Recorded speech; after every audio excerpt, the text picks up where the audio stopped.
快到完知了的季节了，提前跟大家说一下怎么调教知了。我们只要抓住它，好，它现在在挣扎，在叫，不要管它，我们轻轻的捏住它，然后把它翅膀收拢，轻轻的收拢，然后按住它。等一会儿它不挣扎了之后，好，再等一会儿啊。好，它安静下来了。好，这个时候打开手掌，它就已经调教乖了，是不是非常的简单？其原理是利用知了的记忆力比较短暂，但按住它一会儿之后啊，它就会忘记了危险，然后就会慢慢的乖乖的在我们手上了，就类似于我们所说的间歇性失忆。但这个时候你要注意一下，就是它在你手上乖不乖。如果它在你手上有那种不乖想动的动作啊，你必须还要马上按住它，然后它又会挣扎，挣扎一会儿，哎，它又乖了。你们有没有发现，这用小米13 Ultra 拍出来的颜色，虽然更接近原来的颜色，但是它的这个色调有点偏黄啊，不知道是不是我没调好。你们看，彻底乖了之后啊，是我们怎么动它，它都不想跑。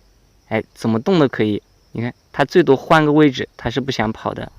然后我们摸它就不用那么温柔啦，首先轻轻的摸一下，然后慢慢的用力，怎么抓它，它都不会跑了。知了是我们民间对它的俗称啊，它的学名叫蝉，是半翅目的昆虫，所以它也有着半翅目的标志性口器，刺吸式口器，就是这根长长的吸管。蝉的发声原理啊，在于它腹部的鼓膜，通过鼓膜的振动来发声，那就是这一块。看它有点不耐烦的样子啊，来再摸摸头，摸摸头就乖了，乖一点啊。大家在野外听到的蝉鸣啊，多数都是雄蝉的叫声，这也是它的求偶声。虽然部分的雌蝉它也能发声，但是它的鼓膜发育较小，声音比较低，而且多数是在飞行的时候发声啊。当雌蝉靠近发出声音被雄蝉捕捉到的时候，雄蝉就会以更大的音量把它呼唤过来。